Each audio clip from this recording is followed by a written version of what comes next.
Om Shanti. My name's Waddy and I'm speaking to you from Florida in the US of A. And I'd known Didi from 1976. Was impressed by her as soon as I saw her, and it was on a public stage in Mumbai. And of course I knew her all the way through until she left the body, and she was someone who had made a big impact in my life.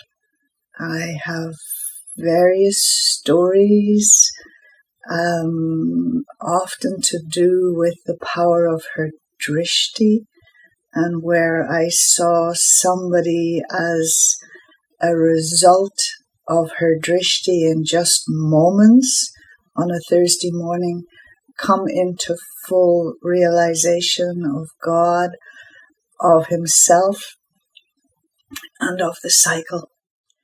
I was witness to that. And the other incident that I wanted to tell you about was, must have been the late 70s, perhaps 1980, not later than that. And there was a gathering of those of us from abroad. You know, service abroad was still very new at that time. And so it was not such a big group. And of course, those were the days in which there was only Pandav Bhavan. There was no Gyan Sarovar or Shantivan. And communications, nothing like they are today. They possibly had one telephone in the whole of Pandav Bhavan. And for the rest of us, if we needed to make an international call, then we had to go down to the village to do that. And anyway, a call came from London, and I was living with Daddy in London in those days, but a call came to say, and this must have been the first time, that Daddy was in hospital.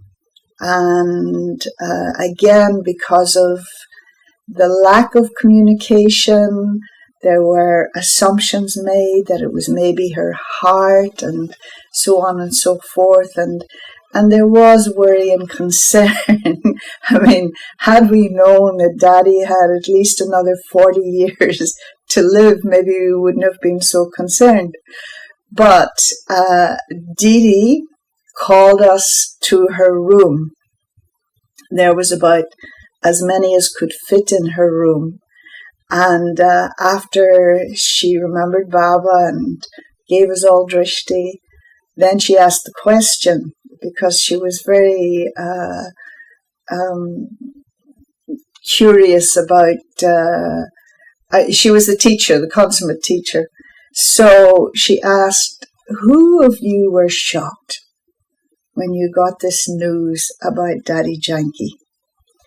And I don't remember who else was in the room, but the only two that I remember putting their hands up to say they were shocked was Brother Charlie from Australia and myself.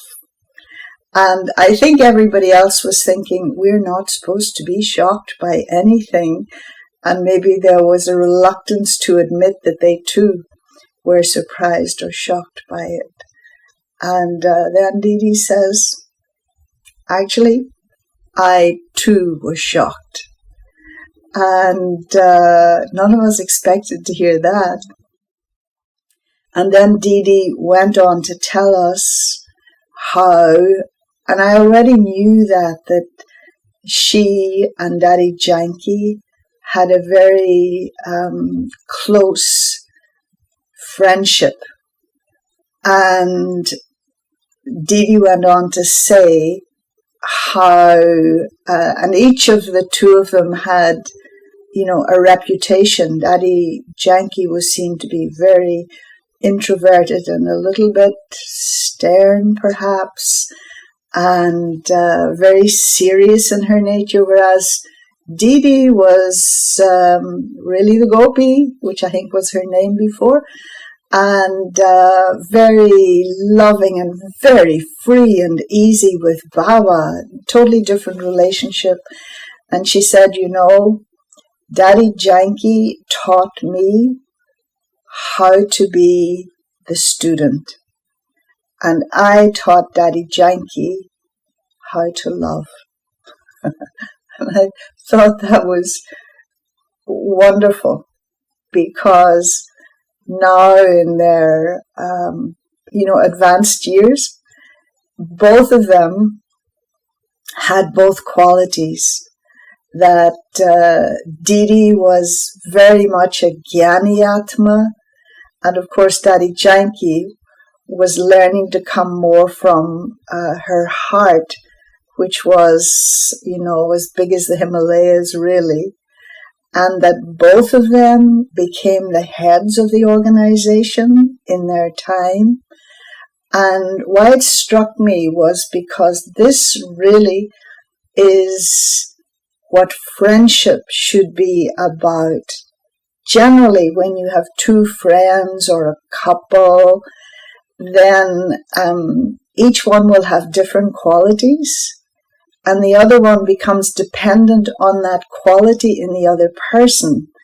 But the test of true friendship, there as exemplified by Didi and Daddy, was that each one taught the other how to also develop the quality which they might have had quite naturally. And so in this way, the real friendship. And I remember asking Daddy Janki at one point, knowing her and Didi Ji's relationship, what would Didi say if she were here today? What would she say to you?